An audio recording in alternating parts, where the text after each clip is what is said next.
Well, here we are again. As you can see, there are two products in front of me, excluding the PS Vita and my special little knife that I used to open things in the last unboxing videos I made. But this is not just an unboxing video, this is a dual unboxing video. Yes, dual unboxing video of two products or just two items that were released on the same day, which was June 25th of 2013. On the right, you see Project Cross Zone, a game for the 3DS, which is a strategy RPG that is most well loved in Japan. And on the left is Muramasa Rebirth, the Blessing of Amitabha, the Collector's Edition. And as everyone knows, this game is actually a port, just a port on the PS Vita of the classic Wii game that was very, very underrated. A good game, and I would recommend checking them out. And just for the sake of the unboxing, I have decided to remove all the shrink wrap due to the fact I don't want to waste any more time, and I want to make it look as somewhat professional as I possibly can. With that said, let us start with the unboxing. The first game we're going to unbox is Project Cross Zone, the long-awaited strategy RPG published by Namco Bandai and developed by Banpresto in Japan. Here it was actually developed by Namco Bandai, but I might be wrong with the developers. Someone can comment me on that. Alright, let's just start with opening the front, because right here, this is how you open it. Right here. And let's just pour this all out. Like that.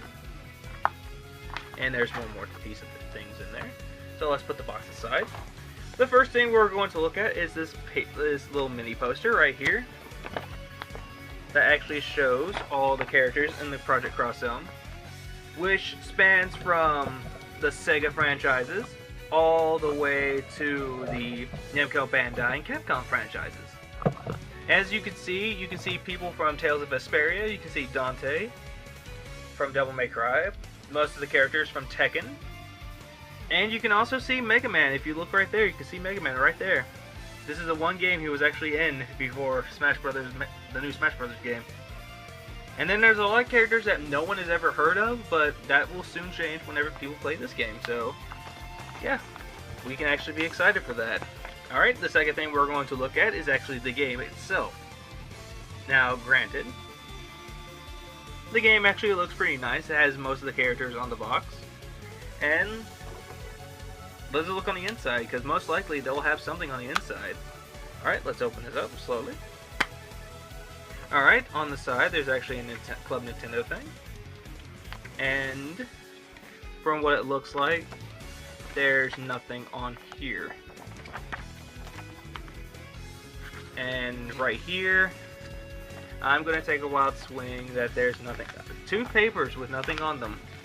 I was actually hoping for an instruction manual, but that kind of disappoints me. But nevertheless, I'm actually very excited for the game regardless. The third thing we're actually going to look at is the soundtrack.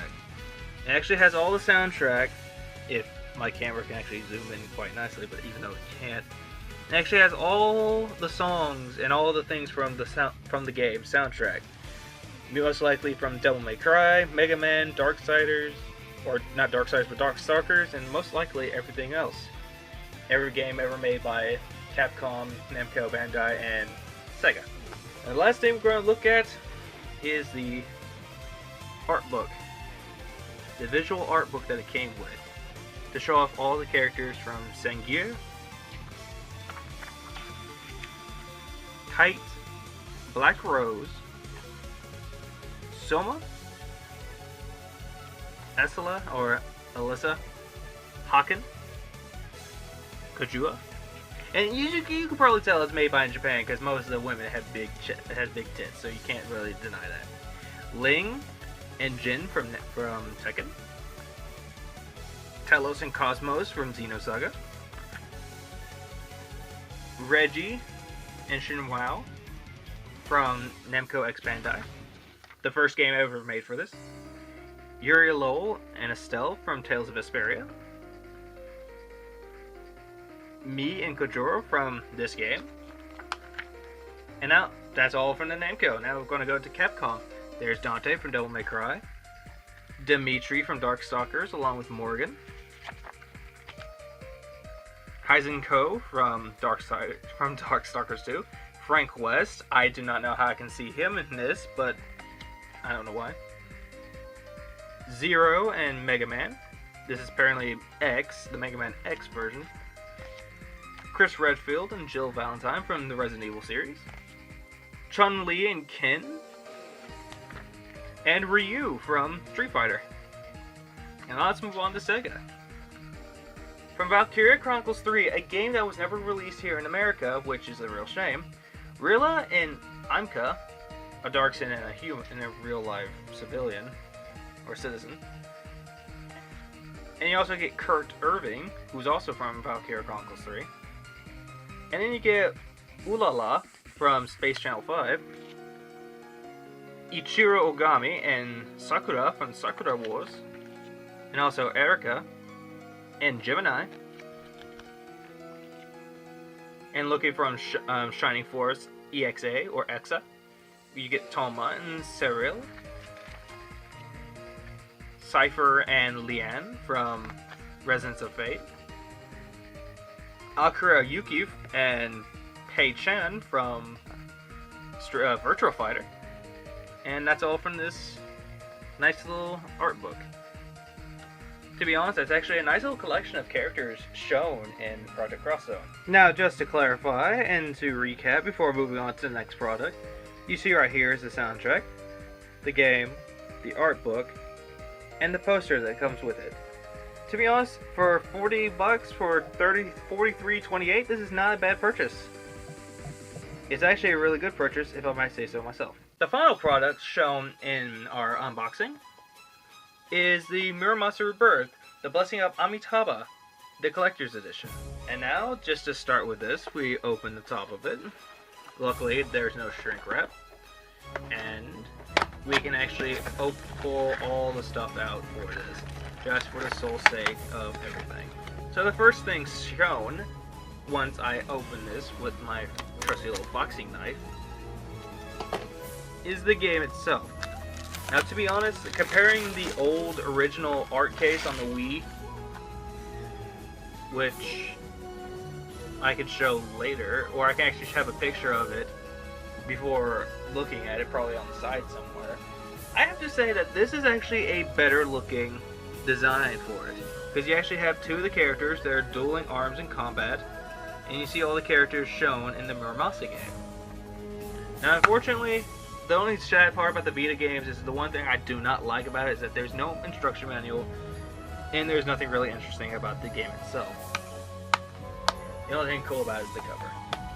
The next thing that it comes with is a pouch, which I will now open the cover, which I will gladly do. And you can see the Muramasa Pouch, which has actually the logo for Muramasa Demon Blade. And this is actually for your PS Vita, or it can actually be used for something else. A nice little product, but I will not demonstrate this one for the Vita, because I'm actually going to show another product for that. And another product shown is the abridged soundtrack that you can only get when you pre-order the game. And you can see on there, and I can't really show this with the camera because it looks very bad. Turbulent State, Powerful Look, Gods of Heaven and Earth, Inscrutable Stratagem, and Tactic Understanding. Now, I think part of the music will actually be shown probably from either soundtracks, probably a Project Cross Zone or of Muramasa, depending on which video or which ones I'm unboxing. The other thing I will show is the lithograph that actually comes with it. A nice little lithograph, and it also comes in a nice little picture frame, which I will actually admit,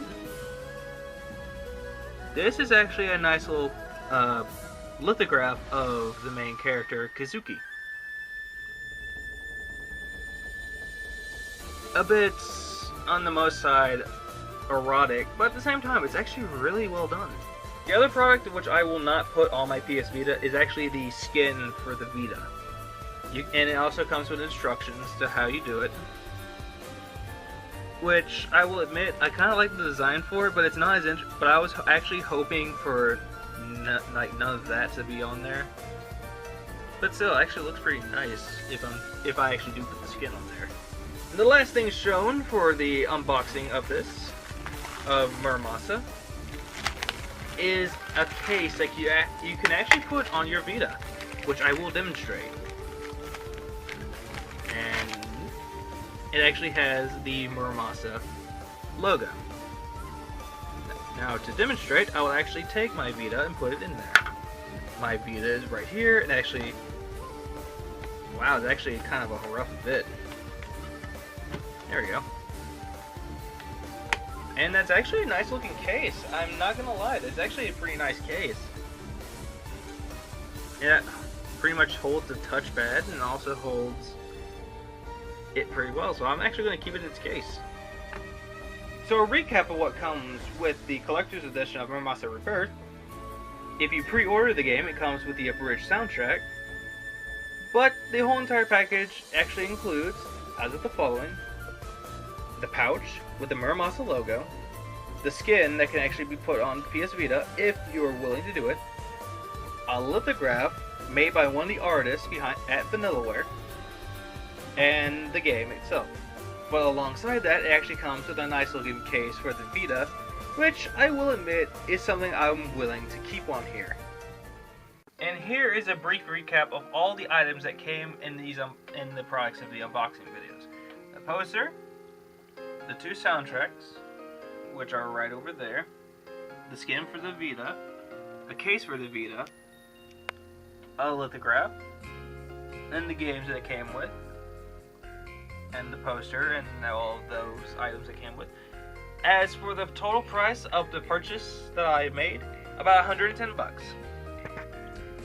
So out of all of the items shown, which is the better purchase? Well, if you're looking for a very good action game, then I would recommend Muramasa. But if you're looking for a very good strategy game, I would recommend Project Crossout. I hope this video has been informative and also, I can't really say entertaining, but I will. So if you enjoyed this unboxing, like the video, give it a thumbs up, and subscribe to the channel if you want either more content behind this, or you just want to see a Let's Play of Muramasa, the original Wii version. So, until we meet again, this has been Lev the Amishman, the Amish Gamer. Keep Amishing one and all, so goodbye, farewell, adieu. But most importantly, I'll see you in the next video.